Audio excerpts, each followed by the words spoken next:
അണക്കര ചെല്ലാർകോവിലിൽ ആളില്ലാതിരുന്ന വീട് കുത്തി തുറന്ന് മോഷണം. നാടൂരിമറ്റത്തിൽ പ്രിൻസ് വർഗീസിന്റെ വീട്ടിലാണ് മോഷണം നടന്നത്. 7.5 പവൻ സ്വർണ്ണമാണ് മോഷണം പോയത്. മണമ്പേട് പോലീസ് കേസെടുത്ത് അന്വേഷണം ആരംഭിച്ചു. കഴിഞ്ഞ 2 ദിവസമായി പ്രിൻസും കുടുംബവും വീട്ടിലുണ്ടായിരുന്നില്ല.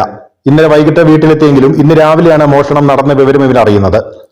അടുക്കളയുടെ പിൻവശത്തെ വർക്ക് ഏരിയയുടെ ജനൽ കമ്പികൾ വളച്ച നിലയിൽ കണ്ടതോടെ ഇവർ വീട്ടിനുള്ളിൽ പരിശോധന നടത്തുകയായിരുന്നു. അടുക്കളയുടെ സമീപത്തുള്ള മുറിയിലെ അലമാരയിൽ സൂക്ഷിച്ചിരുന്ന 2 മാലയും സ്വർണ്ണ കുരിശും അടക്കമാണ് മോഷണം പോയിട്ടുള്ളത്. ഷെൽഫിൽ സൂക്ഷിച്ചിരുന്ന താക്കോൽ ഉപയോഗിച്ച് അലമാര തുറന്ന് മോഷണം നടത്തിയ ശേഷം താക്കോൽ തിരികെ പഴയ സ്ഥലത്ത് തന്നെ വെച്ച നിലയിലാണ് കാണപ്പെട്ടതെന്ന് പ്രിൻസ് വർഗീസ് പറഞ്ഞു. ഇന്നലെ വൈകിട്ട് ഇവിടെ വന്നു.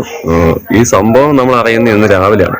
അറിഞ്ഞപ്പോൾ തന്നെ വണ്ടമേട് പോലീസ് സ്റ്റേഷനിൽ അറിയിക്കുകയും ചെയ്തു. വീടൊന്ന് കുത്തിപ്പൊളിക്കുകയൊന്നും ചെയ്തിട്ടില്ല.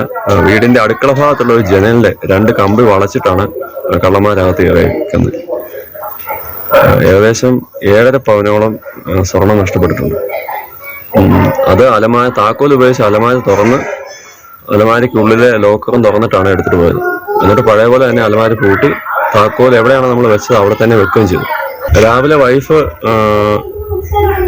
അടുക്കള ഭാഗത്ത് നോക്കിയപ്പോഴത്തേക്ക് കണ്ടത് അവര് പെട്ടെന്ന് ശ്രദ്ധയിൽപ്പെടാതിരിക്കാൻ വേണ്ടി ജനലിന്റെ ഭാഗത്ത് ഒരു കൂട് കെട്ടിയിട്ടിട്ടുണ്ടായിരുന്നു. അപ്പം വീടിന്റെ വെള്ളം അടിക്കുന്ന മോട്ടർ നിറഞ്ഞോ ഇല്ലെന്ന് അറിയാൻ വേണ്ടി ജനൽ തുറക്കാൻ വേണ്ടി ചെന്നപ്പോഴാണ് ഇതേപോലെ കമ്പി വളച്ചു വെച്ചേക്കുന്നത് കണ്ടത്. ആകെ 7.5 പവൻ സ്വർണം നഷ്ടപ്പെട്ടതായാണ് നിഗമനം. അലമാരയുടെ മറ്റൊരു ഡ്രോയിൽ ഉണ്ടായിരുന്ന കുട്ടികളുടെ ആഭരണങ്ങൾ നഷ്ടപ്പെട്ടിട്ടില്ല. ജനൽ കമ്പി വളച്ച് ഇതിലൂടെയാണ് മോഷ്ടാവ് അകത്ത് കടന്നിരിക്കുന്നത്. പരാതി പ്രകാരം വണ്ടൻമേട് പോലീസ് സ്ഥലത്തെത്തി അന്വേഷണം ആരംഭിച്ചു. ഫിംഗർ പ്രിന്റ് വിദഗ്ധരുടെയും ഡോഗ് സ്ക്വാഡിന്റെയും സഹായത്തോടെ തെളിവുകൾ ശേഖരിച്ച് അന്വേഷണം നടത്തുമെന്ന് പോലീസ് അറിയിച്ചു. News bureau, Anakkara.